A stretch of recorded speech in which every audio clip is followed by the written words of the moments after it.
नमस्कार दोस्तों, विष्णु पुराण में आपका बहुत बहुत स्वागत है। आज हम विष्णु पुराण के 9वें अध्याय को शुरू करते हैं। महाराज रजी और उनके पुत्रों का चरित्र। श्री पराशर जी बोले, रजी के अतुलित बल पराक्रमशाली 500 पुत्र थे।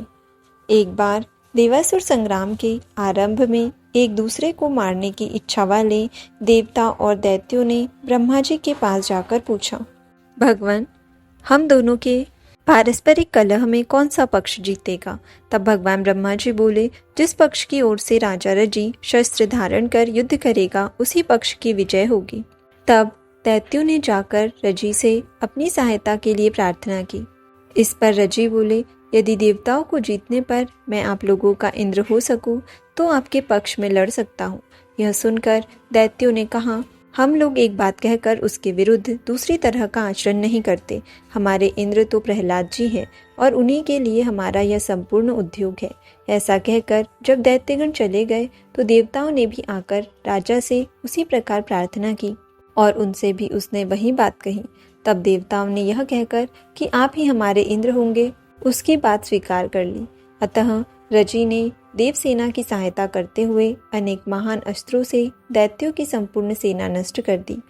तदनंतर शत्रु पक्ष को जीत चुकने पर देवराज इंद्र ने रजी के दोनों चरणों को अपने मस्तक पर रखकर कहा, भय से रक्षा करने और अन्नदान देने के कारण आप हमारे पिता हैं।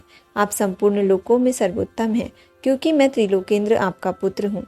इस पर राजा ने हंसकर कहा, अच्छा, ऐसा ही सही। शत्रु पक्ष की भी नाना प्रकार की चाटुवाक्य युक्त अनुनय विनय का अतिक्रमण करना उचित नहीं होता। ऐसा कहकर वे अपनी राजधानी को चले गए। इस प्रकार शतक्रतु ही इंद्रपद पर स्थित हुआ। पीछे रजी के स्वर्गवासी होने पर देवर्षि नारद जी प्रेरणा से रजी के पुत्रों ने अपने पिता के पुत्र भाव को प्राप्त हुए शतक्रतु से व्यवहार के अनुसार अपने पिता का राज्य मांगा, किंतु जब उसने न दिया तो उन महाबलवान रजी पुत्रों ने इंद्र को जीतकर स्वयं ही इंद्रपद का भोग किया। फिर बहुत सा समय बीत जाने पर एक दिन बृहस्पति जी को एकांत में बैठे देख त्रिलोकी के यज्ञ भाग से वंचित हुए शतक्रतु ने उनसे कहा, क्या आप मेरी तृप्ति के लिए एक बेर के बराबर भी पुरोडाश खंड मुझे दे सकते हैं?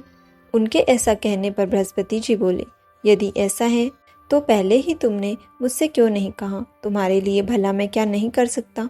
अच्छा, अब थोड़े ही दिनों में मैं तुम्हें अपने पद पर स्थित कर दूंगा।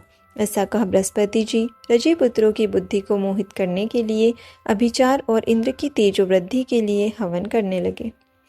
बुद्धि को मोहित करने वाले उस अभिचार कर्म से अभिभूत हो जाने के कारण रजी पुत्र ब्राह्मण विरोधी, धर्म त्यागी और वेद विमुख हो गए। तब धर्माचारहीन हो जाने से इंद्र ने उन्हें मार डाला और पुरोहित जी के द्वारा तेजोवृद्ध होकर स्वर्ग पर अपना अधिकार जमा लिया। इस प्रकार इंद्र के अपने पद से गिरकर उस पर फिर आरूढ़ होने के इस प्रसंग को सुनने से पुरुष अपने पद से पतित नहीं होता और उसमें कभी दुष्टता नहीं आती।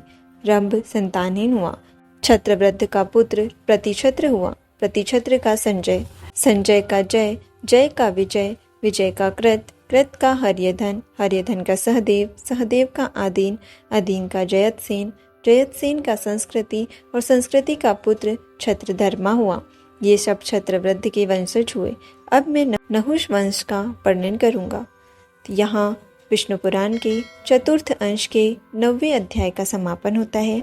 आज के लिए इतना ही। धन्यवाद।